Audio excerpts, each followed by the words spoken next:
Halo semua, kembali lagi di channel Bochnime. Sebelum kita mulai, klik tombol subscribe dan aktifkan notifikasinya supaya kalian tidak ketinggalan info dan teori terbaru mengenai One Piece. Sekarang lanjut ke pembahasan. Kali ini Mimin Bochnime melanjutkan scene selanjutnya. Dalam situasi yang mencekam, sebagian kru bajak laut topi jerami masih terjebak dalam ikatan kekuatan musuh. Di antara mereka, Nico Robin memandang dengan penuh perhatian ke arah Jaguar di Saul dari kejauhan. Seperti yang telah diketahui, Saul sedang dalam kondisi terpuruk setelah menderita luka parah akibat kekalahan melawan Somers beberapa waktu sebelumnya. Meski begitu, Saul yang kini telah sadar berusaha keras untuk bangkit kembali meskipun kondisi fisiknya yang sangat lemah membuatnya kesulitan bergerak. Melihat perjuangan Saul, hati Robin dipenuhi kesedihan mendalam. Tak lama kemudian, Robin berbicara kepada rekan-rekannya tentang nasib perpustakaan burung hantu yang kini terancam. Sejak beberapa bab sebelumnya, perpustakaan itu memang sudah mulai dilalap api. Meskipun saat ini hanya bagian luarnya yang terbakar, jika tidak segera ditangani, api tersebut pasti akan semakin meluas dan menghancurkan semuanya. Kehancuran perpustakaan ini akan menjadi pukulan berat bagi Saul, mengingat ia memiliki peran besar dalam menyelamatkan banyak buku berharga dari Ohara untuk disimpan di sana. Perpustakaan burung hantu menyimpan koleksi literatur penting tentang sejarah dunia dan ramalan masa depan yang semuanya tidak boleh hilang begitu saja. Saat memikirkan nasib perpustakaan tersebut, Robin berusaha keras untuk membebaskan diri dari belenggu kekuatan musuh yang mengikatnya. Namun upayanya belum membuahkan hasil. Malah ia justru terluka karena belenggu yang mengikatnya adalah tanaman berduri ciptaan Somers, berbeda dari yang mengikat kru lainnya. Rekan-rekannya diikat dengan tanda panah milik Gunko, sedangkan Robin terperangkap dalam lilitan tanaman berduri yang menyakitkan. Di tempat lain, fokus beralih kepada Roronoa Zoro dan Sanji yang sedang bersama sebagian kru bajak laut New Giant Warrior. Mereka berada di sebuah kapal yang berfungsi seperti lift yang membawa mereka dari dunia bawah menuju dunia matahari. Dalam perjalanan ini, mereka telah menghadapi berbagai gangguan, mulai dari serangan monster mimpi buruk ciptaan Killingham hingga raksasa iblis buatan Im Sama. Kini sebuah ancaman baru muncul. Tiba-tiba sebuah monster burung raksasa yang ditunggangi oleh seorang raksasa iblis menghadang perjalanan mereka. Kru Hajrudin yang menyaksikan kemunculan ini terkejut karena sebelumnya mereka sudah harus berhadapan dengan monster mimpi buruk dan raksasa iblis secara terpisah. Kini mereka dihadapkan pada kombinasi keduanya dengan raksasa iblis yang menunggangi monster burung tersebut. Namun, Zoro dan Sanji tetap tenang dan segera mengambil tindakan. Sanji bergerak dengan cepat, melancarkan tendangan kuat yang membuat monster burung itu terpental jauh. Kekuatan tendangannya begitu dahsyat hingga monster tersebut terlempar dengan jarak yang sangat jauh. Sementara itu, raksasa iblis yang menungganginya pun terjatuh dari punggung monster. Saat masih melayang di udara, Zoro langsung melompat dan menebasnya dengan pedangnya. Ia melakukan ini untuk mencegah raksasa iblis tersebut memanjat kembali dan mengganggu perjalanan mereka.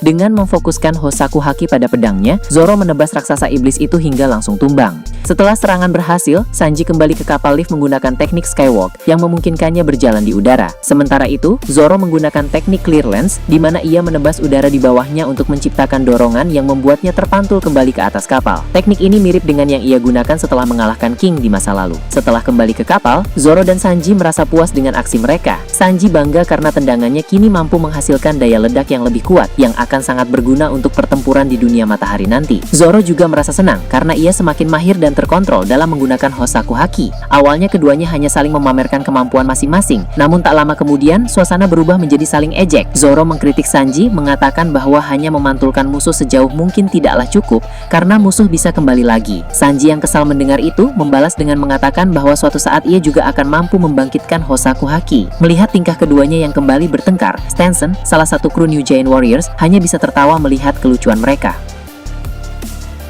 Beralih ke Mary Joyce, sebagaimana pembahasan kita sebelumnya, bagian luar Kastil Pangea masih kacau akibat pertempuran antara pasukan revolusi melawan Garling dan sebagian kesatria suci. Ketika pertarungan panas itu berlangsung di sana, para Tenryubito telah dievakuasi di dalam Kastil Pangea sambil dikawal oleh banyak agen CP0 dan beberapa kesatria suci. Namun keadaan mulai panas karena banyak dari para Tenryubito yang mengeluh akan keadaan. Bahkan terjadi perdebatan juga antara Tenryubito dari keluarga Vigarland dengan keluarga-keluarga yang lain, sebab Tenryubito Bito dari keluarga Vigarland kesal terhadap keluarga yang lain karena mereka terlalu khawatir, seolah-olah tak percaya pada Garling dan Shamrock yang sedang berjuang di garis depan. Gorosei Warkurai yang berjaga di ruangan tahta kosong pun bisa mendengar kericuhan itu. Mau tidak mau, dia pergi ke sana sebentar untuk menangani mereka semua. Warkurai menjelaskan bahwa mereka akan baik-baik saja, sekalipun keadaan sekarang memang tampak cukup buruk. Ia ingin mereka berpikir dengan kepala jernih untuk melihat situasi yang ada. Saat ini, yang maju baru Garling dan sebagian kesatria suci saja. Jika keadaan memburuk, masih ada 4 Gorosei lain yang belum ikut bertarung. Masih ada pula kepala staf pemerintah dunia dan pasukan angkatan laut yang masih belum dilibatkan. Jadi, apabila terjadi hal-hal yang di luar perkiraan, pemerintah dunia akan mulai mengerahkan kekuatannya lebih besar. Dengan begitu, secara objektif, pemerintah dunia masih lebih unggul. Mendengar itu pun membuat para Tenryubito sedikit merasa tenang. Namun, Tenryubito dari keluarga Vigarland berkata bahwa hal tersebut tidak akan diperlukan, sebab mereka yakin bahwa Garling dan Shamrock pasti sudah cukup untuk menangani para musuh yang ada di sana. Setelah situasi menjadi cukup kondusif, Warkurai hendak kembali berjaga di ruangan tahta kosong. Namun, salah seorang Tenryubito mulai membahas masalah yang lain. Dia bertanya bagaimana soal stok makanan yang kini kian menipis. Walau mereka selamat dari kekacauan yang terjadi sekarang, tapi masalah pangan tetap menjadi persoalan yang serius. Warkurai menanggapi dengan bilang bahwa semua masalah akan diselesaikan satu persatu. Dia meminta mereka semua untuk tenang saja. Tak lama kemudian, Warkurai kembali ke ruang tahta kosong untuk berjaga di tempat itu. Dia pun menghubungi Garling melalui telepati dan bertanya bagaimana perkembangan situasi di luar. Garling yang sedang bertarung melawan Dragon menjawab, saat ini pertarungan sengit masih terus berlangsung, tapi Garling tetap percaya diri akan bisa memenangkan pertarungan. Dragon pun melihat Garling berbicara melalui telepati untuk kedua kalinya. Karena beberapa waktu lalu, Garling pun sempat berkomunikasi dengan Im Sama melalui telepati. Saat ini, Dragon paham bahwa Garling tidak sedang berkomunikasi dengan Im Sama lagi, melainkan berkomunikasi dengan salah satu Gorosei. Sebab, cara bicara Garling tidak lagi sesopan tadi. Dia kali ini berbicara dengan lebih santai karena lawan bicaranya adalah rekan dengan posisi yang setara. Di sela-sela pertarungan, Dragon pun bertanya apakah teman-teman Garling akan segera keluar. Dengan kesal, Garling menjawab itu tidak perlu karena dia yakin akan mampu mengalahkan Dragon dengan tangannya sendiri. Kemudian, Garling melancarkan serangan kuat tapi berhasil ditangkis oleh Dragon. Setelah itu, giliran Dragon yang menyerang Garling. Serangan kali ini berhasil mengenai Garling dengan telak sehingga dia pun seketika langsung terpental jauh. Dragon lalu berkata, sebaiknya jangan terlalu yakin bahwa Garling bisa menang melawan dirinya, karena Garling yang sekarang tentu tidak sekuat dulu. Hari itu memang benar karena Garling saat ini sudah berusia sangat tua sehingga tentu kekuatannya sudah tidak prima lagi. Garling yang sekarang tidak sekuat Garling saat di Pulau God Valley dulu. Di sisi lain, Dragon masih dalam usia prima sehingga tentu dari segi power, stamina, bahkan daya tahan tubuh, Dragon masih jauh lebih unggul. Usia memang sangat berpengaruh pada kemampuan bertarung seseorang. Bingung dengan perkataan Dragon, Garling pun menjadi semakin marah. Dia bangkit kembali dan mengambil ancang-ancang untuk memakai jurus yang lain. Berpindah ke Pulau Hachinosu, kita akan menyoroti kelanjutan dari pertarungan seru antara Ben Beckman melawan Shiryu. Setelah saling serang lebih lama, Shiryu menjadi semakin terdesak. Dia pun mengakui bahwa Ben Beckman memang sangat kuat sesuai dengan rumor dan berita yang beredar. Sejak dulu ketika Shiryu masih bekerja sebagai sipir di Impel Down, dia sering membaca berita tentang Ben Beckman. Di tengah pekerjaan yang membosankan, membaca berita memang menjadi salah satu hiburan tersendiri. Dari sana dia tahu bahwa Ben Beckman mempunyai reputasi besar, bahkan reputasi besarnya itu didapat sebelum direkrut oleh Shanks. Dulu Ben Beckman merupakan pemuda yang sangat terkenal di wilayah North Blue. Dia memiliki keseimbangan yang baik antara otak dan otot sehingga tak ada yang mampu mengalahkannya di wilayah tersebut. Dari segi kecerdasan dan kekuatan, Ben Beckman memang sangat unggul. Kabar soal kehebatan Ben Beckman pun didengar oleh Sheng sehingga Sheng langsung datang ke North Blue untuk merekrut orang itu. Jadi para kru awal Sheng semuanya sudah punya nama. Kita telah melihat dengan jelas saat Sheng merekrut Yasop dalam chapter lama. Dia bilang dia telah mendengar tentang penembak jitu bernama Yasop. Jadi Beckman dan para kru awal lain pun tampaknya juga direkrut dengan alasan yang sama, yaitu karena mereka memiliki nama besar.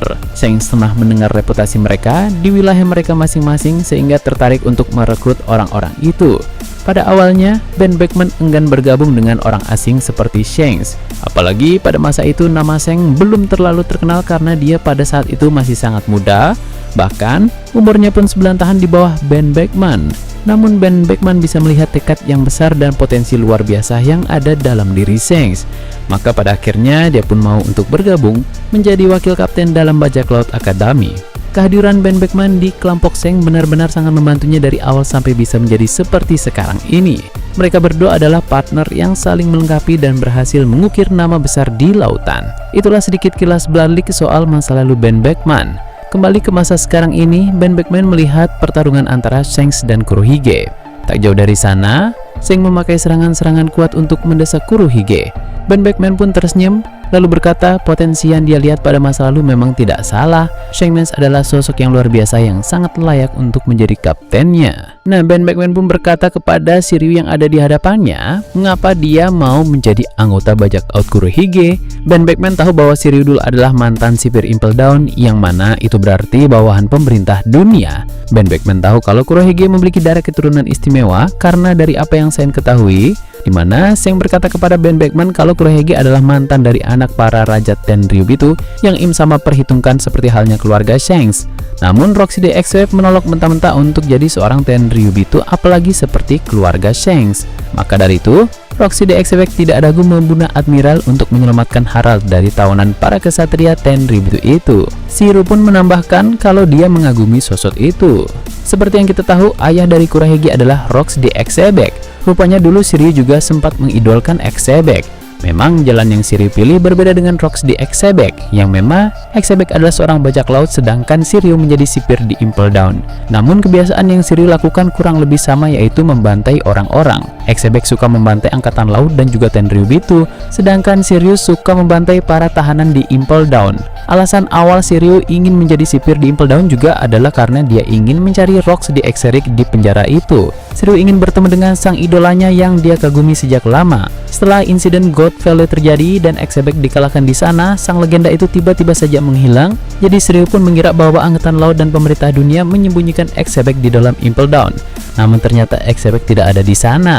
Nah, sehingga Shiryu pun kesal dan akhirnya melampiaskan kesesarannya dengan membantai para tahanan yang lainnya di Impel Down. Ben yang mendengar itu pun tidak terlalu terkejut karena memang bajak laut Akagami sudah mengetahui bahwa Marcel Ditis alias Kurohige adalah anak dari Roxy the X-Wave. Alasan mereka bisa tahu itu karena Shanks lah yang memberitahukan fakta itu kepada para krunya. Nah, karena itulah sejak lama Shanks dan kawan-kawan selalu mengawasi pergerakan dari Kurohige karena tentu anak dari sosok mengerikan seperti Roxy the X-Wave pasti juga akan membuat kekacauan yang besar. Mereka juga tidak heran jika para tahanan Impel Down mau direkrut menjadi bawahan Kurohige karena ayah Kurohige yaitu Roxy the X-Wave adalah sosok legenda yang sangat terkenal dalam dunia kriminal. Ben pun berkata dia akan segera mengakhiri pertarungan yang panjang ini karena dia akan membantu yang lain dalam pertarungan melawan Komandan Titan yang lain. Sebab semakin cepat para Komandan Titan dikalahkan, maka ancaman besarnya tinggal Kurohige saja. Kurohige harus dikalahkan sekarang sebelum dia menjalankan rencananya, yaitu mewujudkan ambisi Roxy the X-Wave menjadi raja dunia yang menggantikan posisi Im sama. Bagaimana menurut kalian terkait ini? Nah, itu tadi berbagai hal menarik pada pembahasan channel Bochnime kali ini. Menurut kalian bagaimana? Silahkan tulis di kolom komentar di bawah.